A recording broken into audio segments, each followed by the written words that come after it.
Hey guys, welcome back. MTG Moxman here.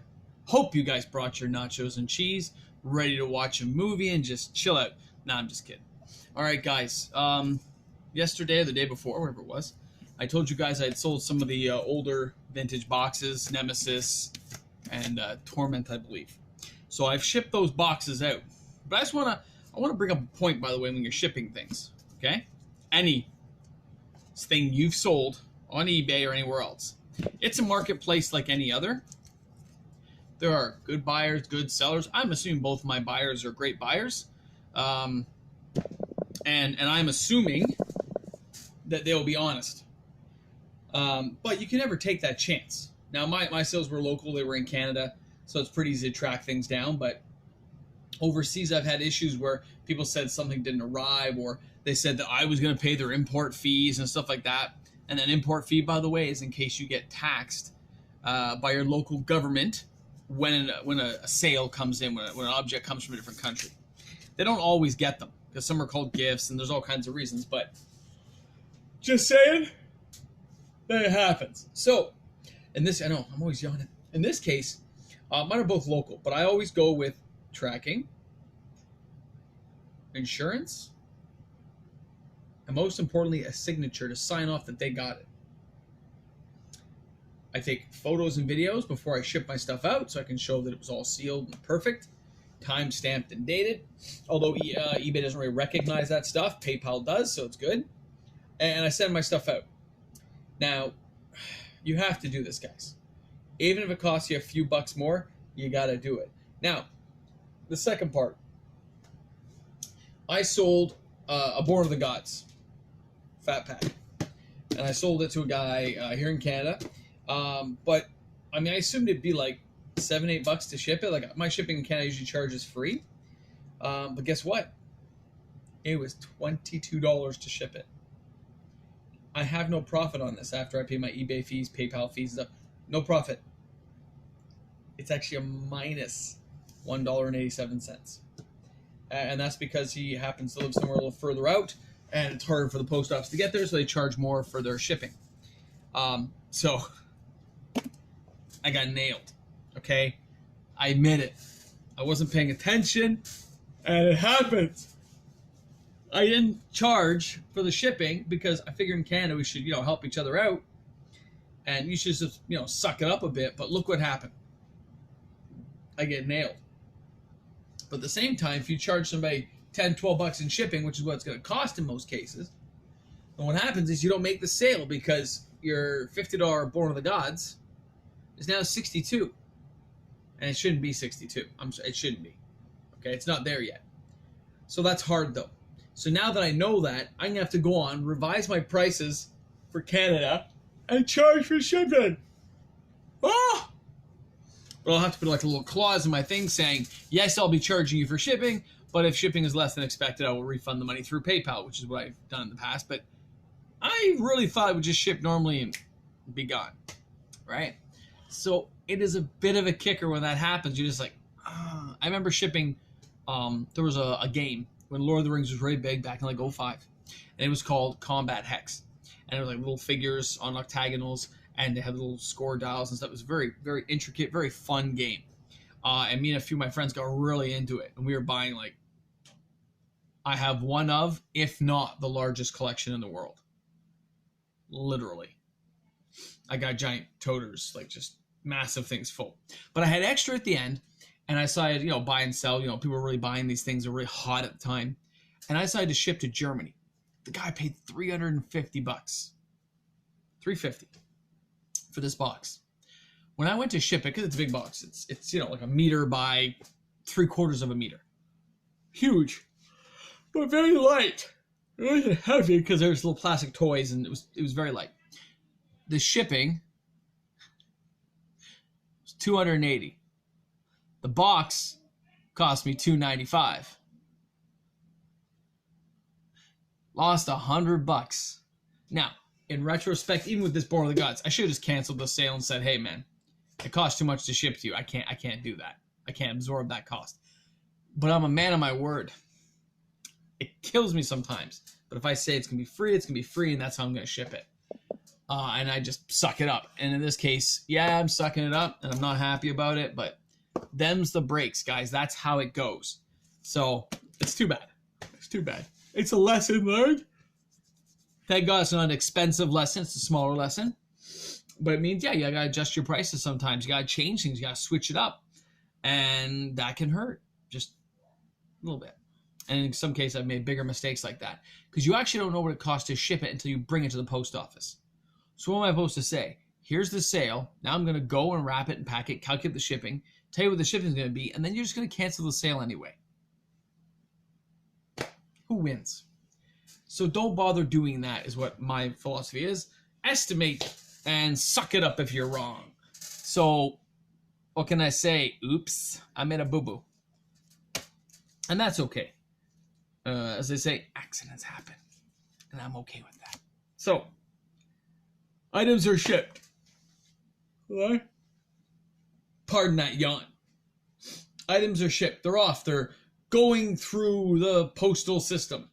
They'll arrive there in a couple of days because I pay for faster shipping. I want it there. I want to make sure the deal is closed.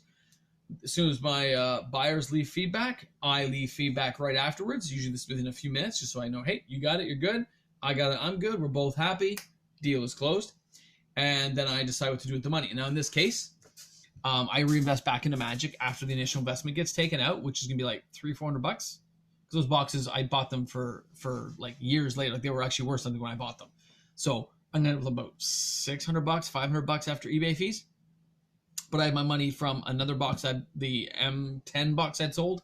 So I got about $1,000. This $1,000, because $400 goes back to me, which I'm just going to put in my retirement.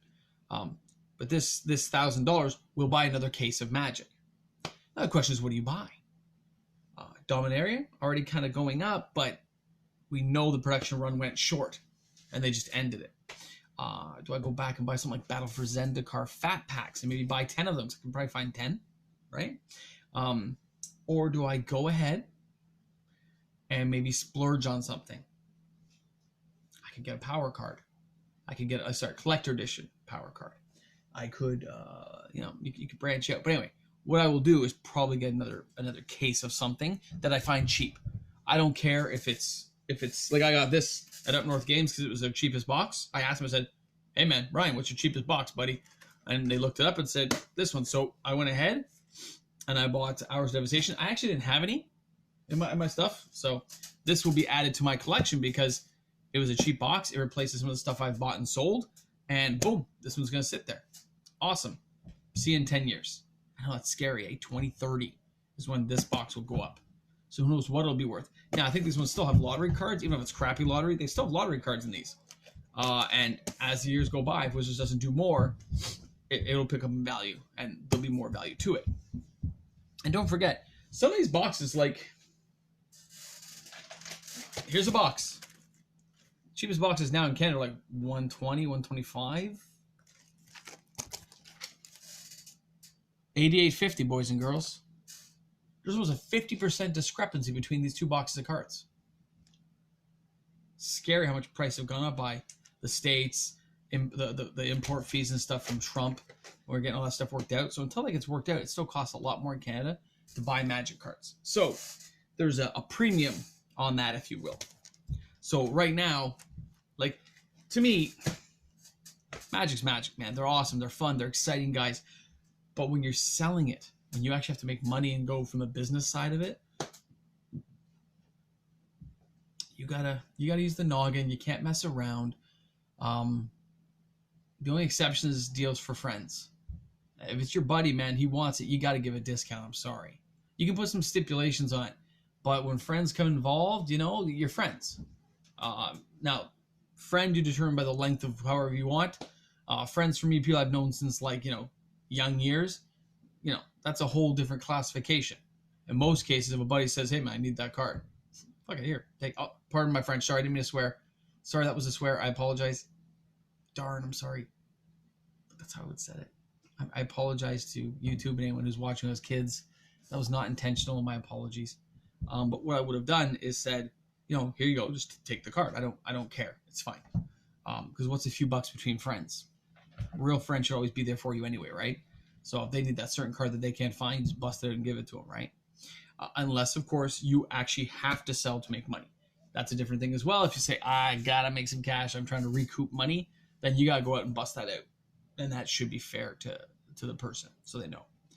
But even then, if they say, yeah, I'm gonna buy it from you, 23% discount, just so you know. All right. So I put up some extra cards on eBay. Nothing sold yet, but I put up all my little pretty foils that I got. I'll put up the promo packs tonight. I don't know. I'll have to look what they're going for, but I'll gotta keep a couple for myself, and the rest will go up. And that'll be that. Some of the individual cards I'll put up just for ones I don't think I'll use, because I know there's a little bit of value there at the beginning until people get their decks built. And for those of you who got a chance to watch my earlier video of Arena today, my nephew Dakota built this awesome, he rendered this cool intro for me. Now, I'm still doing a video here on the phone, and I don't know how to extrapolate this phone video to the computer to do it. So eventually I'm either going to have to go to a camera and upload my videos to my computer and do it, or just record directly from the computer and then edit from there. I'm messing with it. I'm learning. I think it went okay. I think Pause, you were watching, and you said, how'd you do that? And I was like, oh, my nephew did it. But I think it was pretty cool. So cheers to my nephew. Thanks a lot, man. This one's for you. It was awesome. Thank you for Pause for being the first person to watch it. You rock as always, buddy. And of course, to our regular viewers, Tristan, MTG Revealed, Vasily Finance, Andrew, I know you're still out there too, buddy. And we picked up a few new viewers. Thank you for subscribing. I really appreciate the people who subscribe to my channel. It makes it worthwhile. I know I'm not like one of the big guys with like 50,000 viewers or something, getting a lot of views, but 30, 40 views is amazing. And I really do. Like, I do it for you guys. I do it so we can chat and talk. That's why I love seeing comment sections. Those of you who comment, I answer back right away. So I really appreciate that. The deck I wanted to show you guys on Arena that I'm gonna build, it's almost ready. It did amazing today. I actually recorded what I called the Mortal Kombat finishing move. So what I will do is, I think what I'll do is put a little, you can do like private viewings. So I will do a little bit just for our subscribers of it's just like a 40-second clip. I'll put the intro in front, 40-second clip of just this finishing attack I did to end the game. Just so you guys can see it, okay? It's just funny, just cute. You'll see how the deck played out. I'll show you the cards from the deck in the video following that, because I don't know how to add all that. Or maybe I can edit and show after. I'll figure it out. So I just want to let you know, it was really fun. And the deck's just about ready. It played against a variety of decks so far. Red burn fast decks, blue counterspell deck, some green mixes with some of the new cards, and it's playing very fairly. It's funny how some of my decks start with a very high win percentage, first 10, 15 games, going like 100%. But I'll be honest, after a deck plays a lot of games, you play all the different variations, depending on your draw and stuff, you're going to end up with hopefully a 60% win ratio. Hopefully. Okay? And this one right now is only about 55%, but it's still pretty good, I think. So, to recap, thanks a lot for tuning in today. MTG Moxman here. Bring the nachos and cheese. Let's have a good time. And remember, at the end of every video, I love to see the comment, boomstick. All right, guys, have a great one. Cheers, man. And tune in tomorrow for another exciting episode. All right, thanks.